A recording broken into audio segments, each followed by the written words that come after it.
Let's get a word on these stories from Hamish de Bretton-Gordon, former British Army Colonel. Hamish, good afternoon to you. Hi, good afternoon, Ian. Trump never disappoints, does he? In a way, we sort of vaguely know, well, we don't really know the roadmap of Trump's mind, but what we do know is that he has an unconventional way of imparting very, very serious issues. Well, absolutely. We're talking about, potential wars here, potential ceasefires, and referring to comments from the First Lady to make him make decisions. Well, if that's the way it works, then fine. But I think this is actually a very important day yesterday, and by Trump allowing some of those very special long-range missiles to go to Ukraine could make a difference. And I gather today there's a leaked report of his discussion with President Zelensky on the 4th of July, asking Zelensky whether he could hit Moscow. Where, of course, he can now. And not that that is going to happen, but I think the psychological impact of these weapons is huge. And the psychological impact on Putin, if Putin knows he's got to get up and speak on Russian TV of why American missiles have blown up key sites in Moscow, that might well change the game. Yeah. And added, as you say, to the tariffs, finally, Trump may be going in the right direction.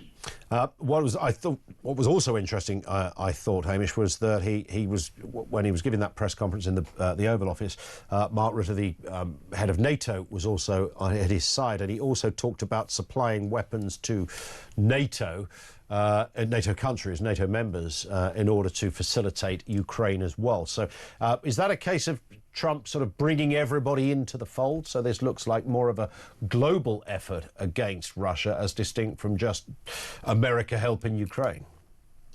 Well, I think so. I think there's quite a wide element to this, but of course Trump was very careful to tell the public in America that they weren't paying a penny, and the Europeans were going to buy all these weapons and then give them to the Ukrainians. And that's fine. I mean, the war is much closer to us than it is the Americans. What the Ukrainians need is those sophisticated missiles, because we know after the attack on the Iranian nuclear power plants, these missiles are not affected by Russian air defense. And again, that's a key message going to Putin and his generals. Now that looks like Ukraine again get these missiles in numbers, they can have a real impact deep into Russia to cut supply lines, blow up ammunition dumps, etc., etc.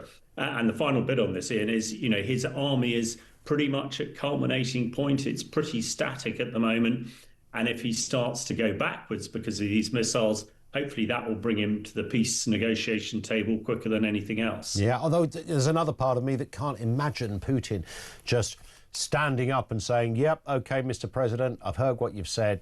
The war stops here. No, you're right. I mean, I'm rather oversimplifying it, but the key facts are, 1 million Russian casualties, which has sort of been hidden from the Russian people. Yeah. If there are cruise missiles sort of going off in St. Petersburg and Moscow, that will not be able to be quietened down. The fact that the front lines are pretty static, it strikes me that along with the sanctions, if the sanctions come in 50 days, Putin will run out of money pretty quickly, and not even Putin can make bombs and bullets with no hard currency. Indeed. It's interesting. I was watching a documentary yesterday on 7/7, telling the story of what happened and all of the implications and the politics and the security issues around it. And I'd forgotten this, but Tony Blair at the time was in Gleneagles at the G20 summit when those horrendous terror attacks occurred. And they showed an image of all the G20 leaders there. George Bush was there. And of course, Putin was there. And it jumped out at me from my screen, thinking, wow, it just seems so odd that Putin, a man who's largely ostracised now by the West, there he was, rubbing shoulders and just another tentacle of the 20 most powerful economies. Interesting change. Well, absolutely. Those were in the early days of Putin's leadership, as it were. He, at the time, we all thought that he was somebody that we could do business with. He seemed to be more interested in doing deals, dare I say it, and commerce and finance. But actually, what we now know is he was building up the Russian economy and building up the Russian military, which is something we rather paid lip service to.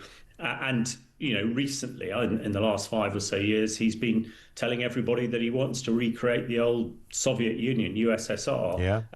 We again sort of ignored that, and we're now paying the price for the massive peace dividend that we so overspent.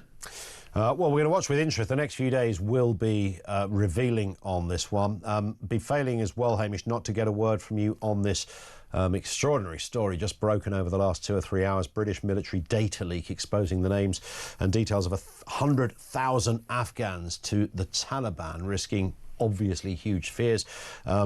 Creating what many have called a kill list. The operation looking at this has spent £7 billion addressing the fallout, including covert evacuations and prolonged super injunction, which is why we're only talking about this now. But it goes back a couple of years. 18,500 Afghans evacuated to the UK, 5,500 more planned, many, though, still affected and stranded. This is horrific. Absolutely, and it sort of reminds us, as we're all talking about cyber attacks from Russia at the moment, the power of the keyboard, presumably one misplaced key, and then we have this horrific situation. And I'm sure all my fellow Afghan veterans are as shocked as everybody else is in the country, that so many people who fought so hard and closely with us are then exposed to danger. And of course, we left it in a rush, not necessarily our fault, and left a lot of undone business there. And do you think that was fundamental to a lot of the problems that have followed from this? Biden, I think I'm right in saying, led the way on that, and the rest followed. And many people thought it hasn't been right since. Without a shadow of a doubt, I think once you get into these sort of conflicts, you have got to be all in, and you have got to do it for the duration. And hopefully our current stock of politicians are really noting that. You can't just extract from a war as though you were finishing a game of football or a game of rugby. It's not that simple. You've got to do things right, and you've got to do all the preparation. Because this is people's lives at stake, and that unholy haste to get out of Afghanistan, perpetuated by Biden and in a way Trump, and we just had to go along with it. And unfortunately, that in that hurry, in these sort of really difficult times, mistakes are made. And unfortunately, when you make mistakes in a military environment, that is when lives and people's livelihoods are really put at risk, and it's a salutary warning for the future. But we can't turn the clock back, and we must do right for the people who have been done wrong by this leak. Indeed. Hamish, great to have you on. Great expert opinion as ever. Thank you, Hamish de Bretton-Gordon, former British Army colonel. You can read his piece in The Telegraph that he's just recently put together on that issue.